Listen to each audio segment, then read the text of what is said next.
Yaqindagina mana shu qurilma chiqqanida bu o'zi nimaga ishlab chiqarildi, uni olishga arziydimi degan savollar ko'pchilikni qiynayotgan edi. Va aynan mana shu savollarga men yuqoridagi videoda javob berdim. Bemalol mana shu videodan keyin ko'rib o'tishingiz mumkin. Hozirgi kunga kelib juda ham ko'p sonli insonlar bu smartfonni 16 dan nima farqi bor o'zi deb shu savolga javob qidirishyapti. Va o'rtoqlar, ana shu vaqt keldi. Bugun sizlar bilan birgalikda iPhone 16 ni iPhone 16 bilan solishtiramiz. Unpacking ham sizlarni kutyapti.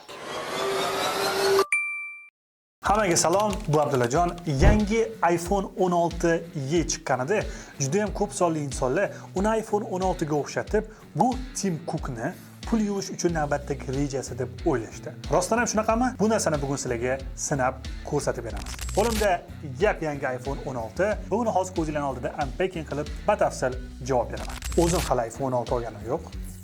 Lekin 7-martami, 6-martami ochib olish. iPhone 16 yangi. Go'zallik. Nega vas chiroyli chiqqan-dor? Franchise Ruskiy baxtlimisan ayt, baxtlimisan ayt. Okay. Готов. Ma'lumot uchun ikkala iPhone ham o'zining eski modellaridan tubdan farq qiladi. Qaysi ma'noda? iPhone 16 yeni eski modellar bu XR hamda SE modellar edi. iPhone 16 ning adasi bu iPhone 15 edi va u mana bunaqa ko'rinishga ega edi. Endi bu ikkala qurilmani dizaynidagi eng yaqqol ustunlikni sizlarga ko'rsataman. Bu aynan tashqi ko'rinishga bog'liq. Bu ularning kamerasidagi tubdan o'zgarish. Bu iPhone 16, bu bo'lsa iPhone 16 Y. Lekin iPhone 16 da yaqqol ko'zga tashlanadigan yana bitta o'zgarish bor. Bu Dynamic Island yoki. Bu narsa bo'lsa iPhone 16 modelida mavjud emas. iPhone 16 dizaynini o'ylab topayotganlar nimaga bunaqa qilishgan, to'g'risi meni hayron qoldirdi. Chunki meni o'ylashim bo'yicha bunaqa bo'lgan. Dizayn o'ylash borasidagi majlis o'tkazilganda kimdir jim o'tirgan va juda ham xafa bo'lib o'tirgan va kelinglar oxirgi marta shu smartfonlarni cho'lka bilan chiqaringlar deganda va o'shandan keyin kimdir chiqib mayli shu bola xafa bo'lmasin, kelinglar cho'lka bilan chiqaramiz deganda va mana shu narsa, mana shu qurilma oxirgi marta cho'lka bilan chiqarildi.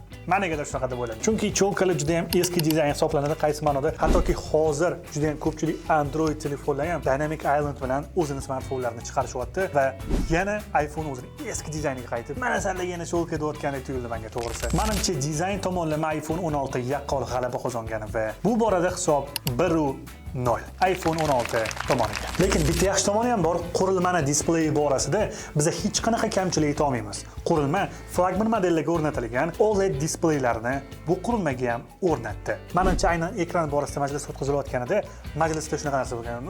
Ishlayotgan bo'lsa, shuna qo'yib yuboringlar deyishganda, va hozir mana shu qurilmalar aynan mana shu gap uchun OLED displey bilan jihozlangan.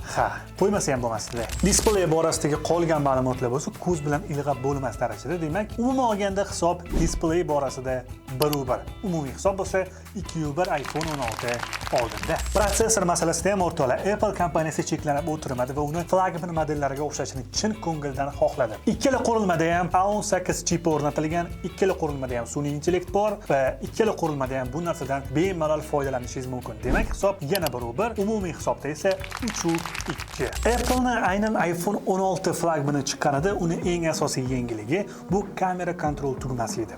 Bu mana manba.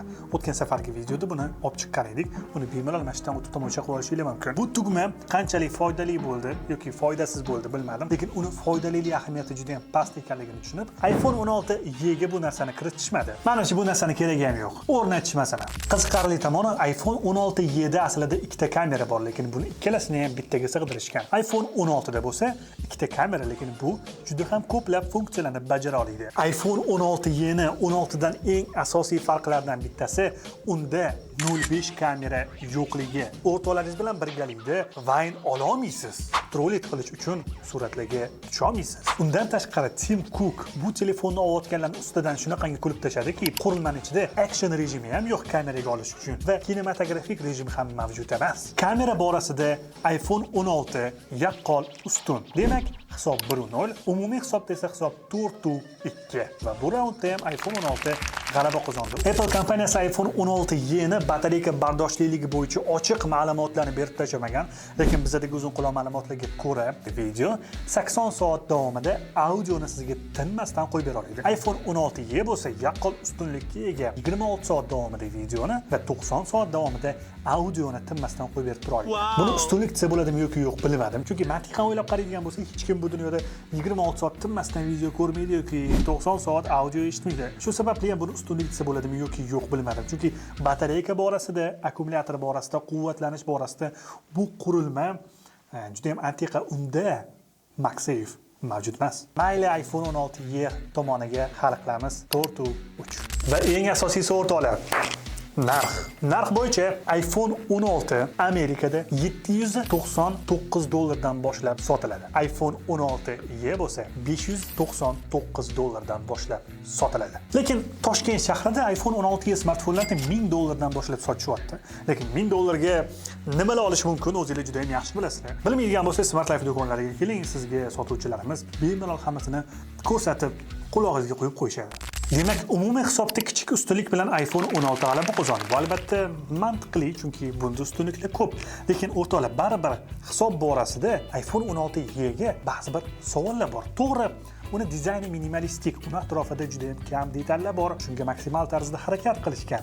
Lekin o'rtoqlar, nimaga unda MagSafe yo'q? Chunki juda ham ko'p sonli insonlar mana buni orqasiga bitta chexol yopishtirib turib ishlatishi juda ham yomon ko'rishligi mumkin va bu qulaylik izlagan insonlarni birozgina o'zlari itaradi. Va nimaga aslida $599 telefon hozirda bizda $1000 dan sotilyapti? Nimaga buni sanaman juda ham ko'p ta'kidlayman. Gap shundaki, kimdir o'zini blogini endi boshlamoqchi bo'lsa, hech qachon bu smartfonga yopishmaydi. Qaysi ma'noda? O'zbekistonda juda ham ko'pchilik Vine'dan yoki boshqacha turdagi videolardan o'z faoliyatini boshlamoqchi bo'ladi. Lekin ularga bu telefonni olgandan ko'ra iPhone 16 yoki boshqa flagman modellarni olish ancha qulayroq. Hattoki iPhone 14 dan boshlashsa, bu ularga ancha qo'l keladi. Umuman qilib aytganda iPhone 16 bu aynan kim uchun, nima uchun olish kerak? Savollar hali juda ham ko'p va aytib o'tish mumkinki, hozircha bu qurilmaga tegmagan ma'qulroq. Bundan ko'ra ustiga ozgina qo'shib, aynan O'zbekiston hududida boshqa flagman modelini olganingiz yaxshiroq. Smart Life ga kelsangiz, bizga qulay narxlarda, qulay sharoitlarda bu qurilmani olishingizga yordam beramiz. O'rtoqlar, biz Smart Life bilan birgalikda sizlarga aqlli tanlov qilishda doimo yordam beramiz va qo'ldan kelgancha harakat qilamiz. Biz bugun sizlar bilan birgalikda ikkita mana shu